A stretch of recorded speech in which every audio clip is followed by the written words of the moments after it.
Morning साथियों, हम बता रहे हैं आपको राजस्थान के प्रतीक चिन्ह क्या देखने हैं हमको। राजस्थान के प्रतीक चिन्ह जो हमारा राजस्थान का परिचय चल रहा था उसी में एक टॉपिक है, वो आपको एक महत्वपूर्ण टॉपिक है। राजस्थान के परिचय में बात करेंगे राज्य वृक्ष खेजड़ी की। किसकी? राज्य वृक्ष खेजड़ी। राज्य वृक्ष खेजड़ी की हम बात कर रहे हैं। राजस्थान का गौरव में थार का कल्पवृक्ष किसे कहते हैं? खेजड़ी को। किसे कहते हैं? खेजड़ी को। खेजड़ी का वैज्ञानिक नाम पूछे तो प्रोसेसिव सेनेरेरिया। क्या बोलते हैं? प्रोसेसिव सेनेरेरिया। ये क्या है? खेजड़ी का वैज्ञानिक नाम है। इनको घोषित कब किया गया था? राज्य वृक्ष खेजड़ी को 1983 में। कब किया गया था? 1983 में। 5 जून 1983 में विश्व पर्यावरण दिवस मनाया जाता है। उसी के अवसर पर 60 पैसे का डाक टिकट भी जारी किया गया था। सर्वाधिक जो खेजड़ी के वृक्ष पाए जाते हैं शेखावाटी क्षेत्र और नागौर में पाए जाते हैं। चलिए आगे इसकी कुछ बात करें तो इसकी जो पूजा की जाती है विजयादशमी को और दशहरे को। कब की जाती है? विजयादशमी और दशहरे को की जाती है। इसकी पूजा की जाती है। किसकी? खेजड़ी के वृक्ष की। और इसकी जो थान होता है गोगाजी और जुझारजी बाबा का थान होता है वो खेजड़ी वृक्ष के नीचे होता है। चलिए हम थान की बात करें तो थान किसका होता है? गोगाजी एम जुझारजी महाराज। जुझारजी महाराज का क्या होता है? थान होता है। किस पेड़ के नीचे होता है? खेजड़ी के वृक्ष के नीचे होता है। चलिए हम इसको बात कर लेते हैं। हरियाणवी में पंजाबी भाषा में खेजड़ी को क्या बोलते हैं? हरियाणवी में पंजाबी भाषा में क्या बोलते हैं? जाटी। क्या बोलते हैं? जाटी इसको बोलते हैं हरियाणवी में पंजाबी भाषा में। चलिए हम कन्नड़ भाषा में बात कर ले तो कन्नड़ भाषा में बोलते हैं बन्ना बन्नी। क्या बोलते हैं? बन्ना बन्नी बोलते हैं इसको। किसको? खेजड़ी को। और तमिल भाषा में बात करें तो तमिल भाषा में इसको बोलते हैं पेई में। क्या बोलते हैं? पेई में। पेई में बोले जाते हैं। ये सब किसके नाम है? खेजड़ी के। अलग अलग भाषा के आधार पर खेजड़ी को अलग अलग भाषा में बोला जाता है। तो खेजड़ी की जो फली होती है उसको बोलते हैं क्या हम? सांगरी। क्या बोलते हैं? सांगरी बोलते हैं। क्या बोलते हैं? सांगरी बोलते हैं। तो खेजड़ी के जो सूखा फल होता है उसको बोलते हैं खोखा। क्या बोलते हैं? खोखा बोलते हैं। खेजड़ी की जो पत्तियां होती है उसको बोलते हैं लौंग या लोम। लौंग या लोम बोलते हैं। लौंग या लोम बोलते हैं। खेजड़ी के वृक्ष में 2 नुकसान करने वाले कीड़े भी होते हैं। पहला हो जाएगा हमारा सेलेस्ट्रेन। क्या हो जाएगा? सेलेस्ट्रेन नामक का कीड़ा होता है जो खेजड़ी को नुकसान पहुंचाता है। एक हो जाएगा ग्लाइकोडर्मा। क्या हो जाएगा? ग्लाइकोडर्मा जो खेजड़ी को नुकसान पहुंचाते हैं। वैज्ञानिकों ने जब खोज की तो खेजड़ी की जो आयु निकाली है वह 5000 वर्ष पुरानी आयु बताई है। जबकि राजस्थान में खेजड़ी के 1000 वर्ष पुराने 2 वृक्ष मिले हैं। वो मिले हैं मांगली आवास। मांगली आवास कहाँ पे है? अजमेर में। कहाँ पे है? अजमेर में स्थिति है। खेजड़ी के लिए सर्वप्रथम बलिदान किसने दिया था? खेजड़ी के लिए सर्वप्रथम अमृताबाई ने। खेजड़ी के लिए जो बलिदान दिया था वो किसने दिया था? बलिदान दिया था अमृताबाई ने। अमृता देवी ने। किसने दिया था? अमृता देवी ने सर्वप्रथम क्या दिया था? खेजड़ी के लिए बलिदान दिया था। सन 1730 में। कब दिया था? 1730 में तो अमृता देवी ने बलिदान दिया था। और तो जोधपुर के जो खेजड़ी गांव है वहां पे 363 लोगों ने इनका साथ दिया था। खेजड़ी गांव कहाँ पे है? खेजड़ी गांव जोधपुर में। कहाँ पे है? जोधपुर में स्थित है। यहाँ पे 363 लोगों ने साथ दिया था। क्या किया था? 363 लोगों ने साथ दिया था। और इस समय जोधपुर के जो महाराजा तो कौन थे? जोधपुर के महाराजा कौन थे? अभय सिंह। जोधपुर के शासक कौन थे? जोधपुर के महाराजा या शासक कौन थे? अभय सिंह। अभय सिंह थे। जोधपुर के महाराजा अभय सिंह थे तथा उसके आदेश पे, अभय सिंह के आदेश पे जो गिरधर दास कौन था? गिरधर दास ने सब लोगों को क्या कर देता है? यहाँ पे हत्या कर देता है। जोधपुर के जो महाराजा था अभय सिंह यह क्या करता है? आदेश देता है। क्या करता है? आदेश देता है। किसको देता है? गिरधर दास को। किसको देता है? गिरधर दास को। गिरधर दास को। गिरधर दास को क्या देता है? आदेश देता है। और आदेश देते ये 363 लोगों को हत्या कर देता है। अमृता देवी का जो पति था उसका क्या नाम था? अमृता देवी का जो पति था उसका क्या नाम था? रामोजी बिश्नोई। क्या नाम था? रामोजी बिश्नोई। रामोजी बिश्नोई ये क्या था? ये अमृता देवी के पति का नाम था रामोजी बिश्नोई।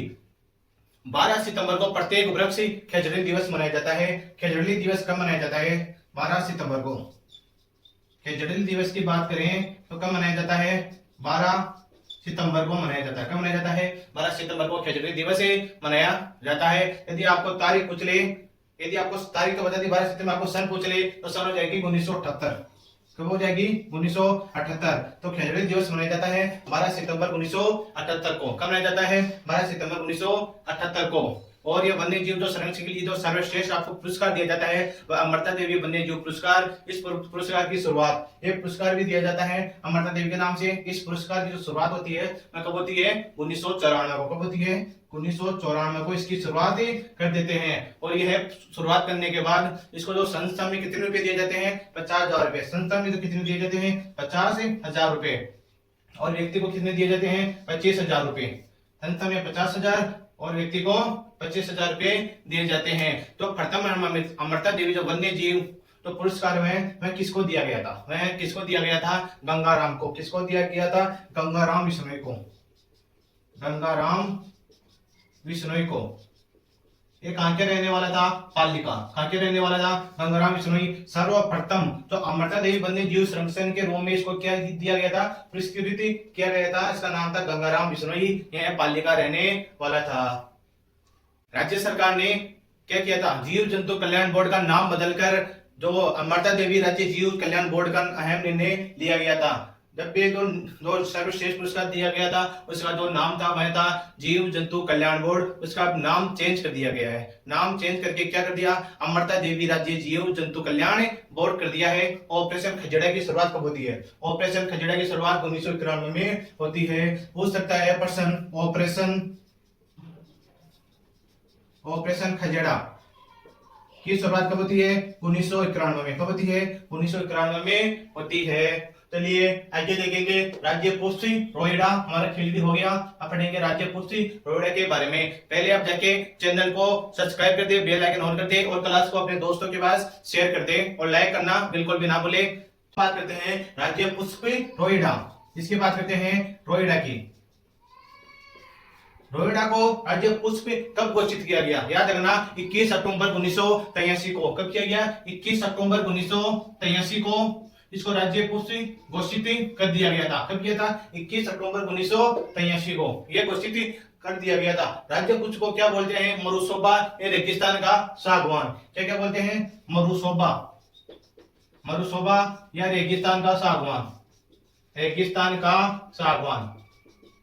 रेगिस्तान का सागवान किसे बोलते हैं रोहिड़ा को। किसे बोलते हैं रोहिड़ा को। मरुसोबा किसे बोलते हैं रोहिड़ा को। इसकी जो घोषणा कब की गई थी राज्य पुष्प की घोषणा 21 अक्टूबर 1983 को की गई थी। रोहिड़ा सर्वाधिक पश्चिमी क्षेत्र में देखा जा सकता है। कहां पे मिलता है रोहिड़ा पश्चिमी क्षेत्र में।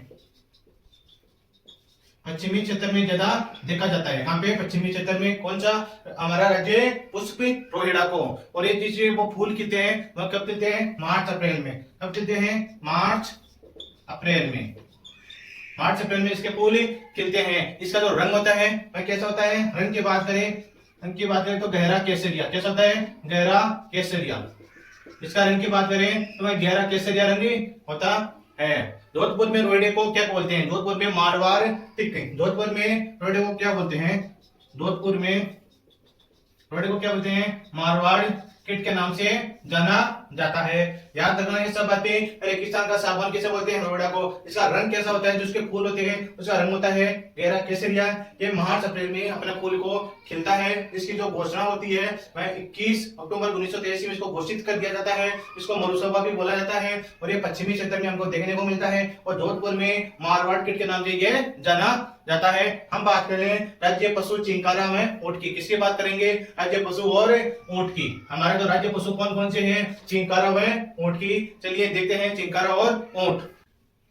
हम बात करते हैं राज्य पशु चिंकारा व ऊंट की। किसकी चिंकारा व ऊंट की। ये क्या है राज्य पशु है। जो चिंकारा है यह जंगली पशु है। क्या है जंगली पशु।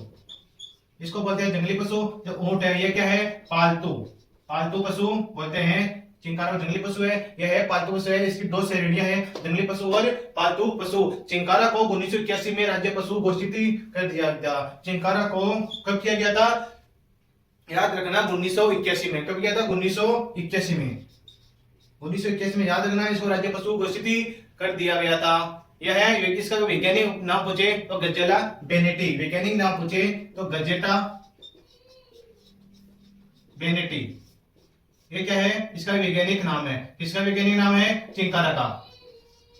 वैज्ञानिक नाम पूछे तो गजेटा बेनेटिस का वैज्ञानिक नाम है। और ये है तो चिंकारे को छोटा हिरण के रूप में भी जाना जाता है। इसका उपनाम पूछे, उपनाम की बात करें तो इसको क्या बोलते हैं, छोटा हिरण। क्या बोलते हैं, छोटा हिरण। छोटा हिरण भी किसको बोलते हैं, चिंकारे को ही बोलते हैं। तो चिंकारे हैं वह जयपुर के नाहरगढ़ अभ्यारण्य के लिए प्रसिद्ध है। कहां के लिए प्रसिद्ध है चिंकारे, नाहरगढ़ अभ्यारण्य के लिए। नाहरगढ़ अभ्यारण्य कहाँ पे है, जयपुर में। चिंकारे कहाँ के प्रसिद्ध है, नाहरगढ़ अभ्यारण्य में देखने को मिलते हैं। यह जयपुर के लिए प्रसिद्ध है। और यह है राजस्थान के तो राज्य पशु चिंकारा है वह सर्वाधिक किस भाग में मिलते हैं, मरुभाग में। सर्वाधिक देखने को मिलते हैं मरुभाग में। कहां देखने को मिलते हैं, मरुभाग में सर्वाधिक देखने को मिलते हैं। चिंकारा नाम से एक राजस्थान में तत्ववाद्य यंत्र भी है। क्या है, तत्ववाद्य यंत्र भी है। तत्ववाद्य यंत्र भी है। किस नाम से है, चिंकारा।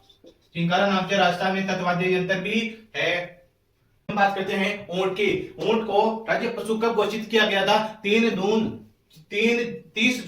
2014 को। कब किया गया था, 30 जून 2014 को इसको राज्य पशु घोषित कर दिया गया था। किसको, ऊंट को।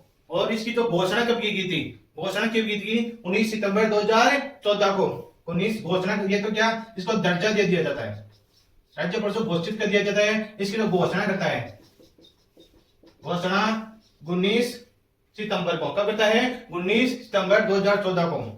19 सितंबर 2014 को कहा, बीकानेर। कहां करते हैं इसकी घोषणा, बीकानेर में इसकी घोषणा कर देते हैं। और इसको 30 जून 2014 को इसको जो दर्जा दे दिया जाता है। चलिए हम आगे बात करेंगे, अभी तो कुछ पार्ट इसका ही बाकी है। चलिए इसके बारे में थोड़ा और कुछ ही पढ़ लेते हैं। तब तक आप वीडियो को एक बार लाइक जरूर ठोक। हम बात कर लेते हैं राज्य पशु ऊंट व चिंकारा की। अब आता है ऊंट। ऊंट की नस्लें देखेंगे हम। क्या देखेंगे, ऊंट की नस्लें। ऊंटों में कौन कौन सी नस्लें पाई जाती है। पहली नस्ल हो जाएगी हमारी गोमट, और हो जाएगी नाचना।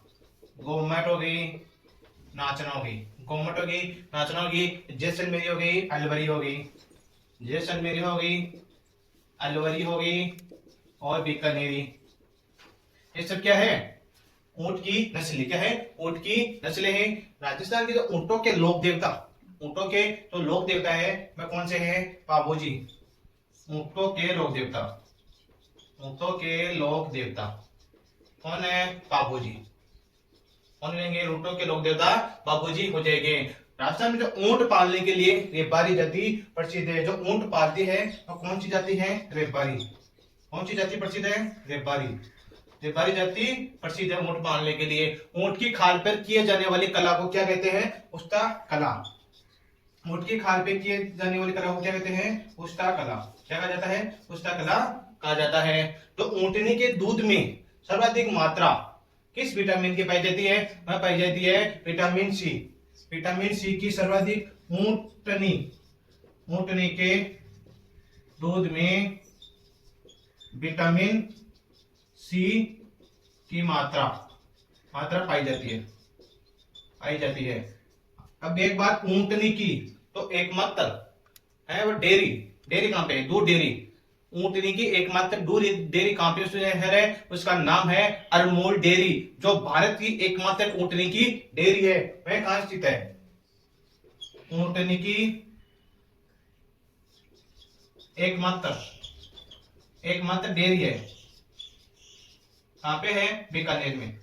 कहां पे है, बीकानेर में स्थित है ऊंटनी की। जो भारत में एकमात्र ऊंटनी की दूध डेयरी है वह हमारे राजस्थान के बीकानेर जिले में स्थित है। चलिए हम पढ़ेंगे अभी राज्य पक्षी गोडावण। क्या जाएगा, राज्य पक्षी गोडावण के बारे में हम चर्चा करेंगे। बात करें हैं गोडावण की, तो गोडावण को तो राज्य पक्षी कब घोषित किया गया था, 1981 में। राज्य पक्षी कब घोषित किया गया था, 1981 में। कब किया गया था, 1981 में इसको राज्य पक्षी घोषित कर दिया गया था। यह एक शर्मिला पक्षी, क्या है, शर्मिला पक्षी है।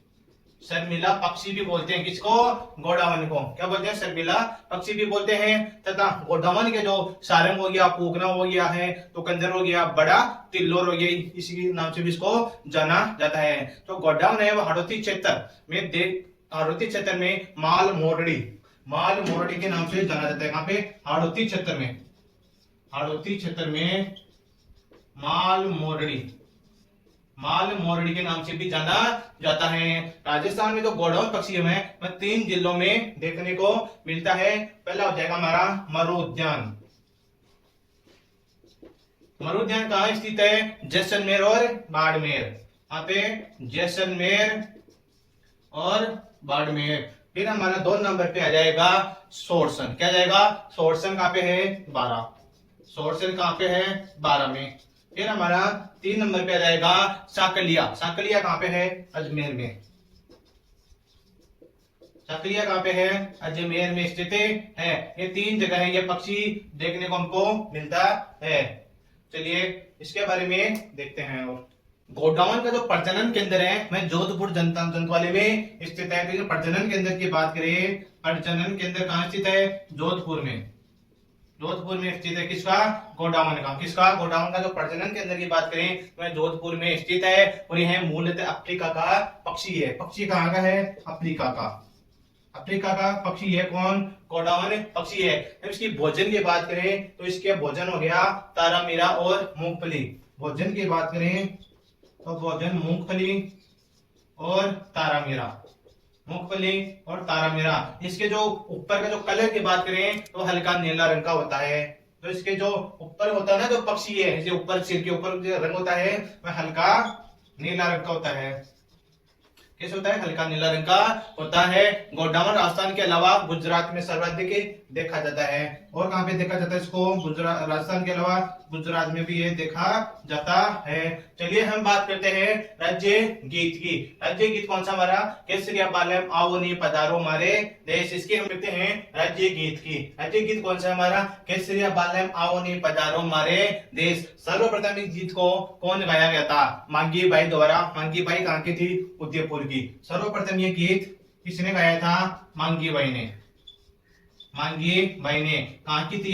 उदयपुर की। कहाँ की थी? उदयपुर की थी। इसने सर्वप्रथम केसरिया बालम आओ नी पधारो मारे देश ये गीत गाया गया था। अंतरराष्ट्रीय स्तर की बात करें तो बीकानेर की अल्लाह जिल्ला बाई के द्वारा ये गीत गाया गया था। कहाँ की थी? अंतरराष्ट्रीय स्तर पर। अंतरराष्ट्रीय स्तर की बात करें तो अल्लाह जिल्ला बाई, अल्लाह जिल्ला बाई द्वारा ये गाया गया था। कहाँ की थी? बीकानेर की। कहाँ की थी? बीकानेर की थी। सर्वप्रथम तो मांगी बाई ने गाया था। याद रखना, सर्वप्रथम तो मांगी बाई ने गाया था उदयपुर में। अंतरराष्ट्रीय स्तर की बात करें तो अल्लाह जिल्ला बाई ने गाया था। ये कहाँ की थी? बीकानेर की थी। तो अल्लाह जिल्ला बाई है, इसको क्या बोलते हैं? मारो कोकिला। मारो कोकिला के नाम से भी ये इसको जाना जाता है। किसको? अल्लाह जिल्ला बाई को। और ये है मांड गायिका में गाया जाता है। अल्लाह जिल्ला बाई ने सबसे पहले तो केसरिया बालम बीकानेर के महाराजा तो गंगा सिंह का दरबार था उसमें गाया था। और ये कहाँ पे गाया था? अंतरराष्ट्रीय स्तर में बीकानेर के महाराजा, बीकानेर के महाराजा गंगा सिंह के दरबार में, गंगा सिंह के दरबार में गाया था। किसने गाया था? अल्लाह जिल्ला बाई ने बीकानेर के महाराजा गंगा सिंह के दरबार में गाया था। और मरु कोकिला अल्लाह जिल्ला बाई को ही कहा जाता है। यह कहाँ की है? बीकानेर की है। सर्वप्रथम जो केसरिया बालम आओ नी पधारो हमारे देश ये गीत मांगी बाई ने गाया था। मांगी बाई कहाँ की है? उदयपुर की है। चलिए हम बात करते हैं राज्य नृत्य। राज्य नृत्य कौन सा है हमारा? घूमर। कौन सा है? घूमर राज्य नृत्य। चलिए इसके बारे में बात करते हैं। चलिए हम बात करते हैं राज्य नृत्य। किसकी? राज्य नृत्य। राज्य नृत्य कौन सा है? घूमर। तो घूमर नृत्य है ये केवल महिलाओं द्वारा तो किया जाने वाला नृत्य है। तो नृत्य का सिरमौर किसे कहा जाता है? घूमर को। किसे कहा जाता है? घूमर को। राज्य की आत्मा, राज्य की आत्मा, राज्य की आत्मा, राज्य की आत्मा भी किसे कहा जाता है? घूमर को कहा जाता है। वह नृत्यों का सिरमौर, नृत्यों का सिरमौर भी किसे कहा जाता है? घूमर को कहा जाता है। हम बात करते हैं आगे राज्य शास्त्रीय नृत्य कथक की। किसकी बात करते हैं? राज्य शास्त्रीय कथक की, या कथक की बात करते हैं। चलिए कथक के बारे में देखते हैं। हाँ चलिए, तो कथक नृत्य है ये उत्तरी भारत का प्रमुख नृत्य है। जो भारत के जो राजघराना है वह लखनऊ में है और राजस्थान का राजघराना जयपुर के लिए प्रसिद्ध है। कहाँ का नृत्य है? उत्तरी भारत का। कहाँ का है? उत्तरी भारत का नृत्य इसको माना जाता है। तो इसका जो मुख्य घराना किसको माना जाता है? लखनऊ को। मुख्य घराना लखनऊ को। लखनऊ को माना जाता है, जबकि राजस्थान में जयपुर को। मुख्य घराना तो भारत की बात करें, उत्तरी भारत की बात करें तो लखनऊ, यदि राजस्थान की बात करें तो जयपुर। कथक के जन्मदाता किसे कहा जाता है? कथक के जन्मदाता भानु सिंह महाराज को। किसे कहा जाता है? भानु सिंह महाराज को। क्या कहा जाता है? जन्मदाता। किसके जन्मदाता? कथक के जन्मदाता किसे कहा जाता है? भानु सिंह महाराज को कहा जाता है। चलिए हमारा आगे का जो है राज्य खेल बास्केटबॉल। क्या है? राज्य खेल बास्केटबॉल। 8 नंबर की हम बात करते हैं, कौन सा है हमारा खेल? बास्केटबॉल है। बास्केटबॉल राज्य खेल का दर्जा 1948 में दिया गया था। इस खेल का दर्जा 1948 में दिया गया था। याद रखना, राज्य खेल बास्केटबॉल को 1948 में दर्जा दिया गया था। इस खेल में 5 सक्रिय खिलाड़ी वाले 2 टीमें होती है। कितनी टीमें होती हैं? 5 खिलाड़ी वाली 2 टीमें होती है। कितनी टीमें होती है? 5 खिलाड़ी वाली 2 टीमें होती है। हमारा जो ये राजस्थान में प्रतीक चिन्ह है, हमारे जो एक ही क्लास में पूरा टॉपिक हो गया है। ये भी एक मोस्ट इंपोर्टेंट टॉपिक है। आप चैनल को सब्सक्राइब करके वीडियो को लाइक कर देना।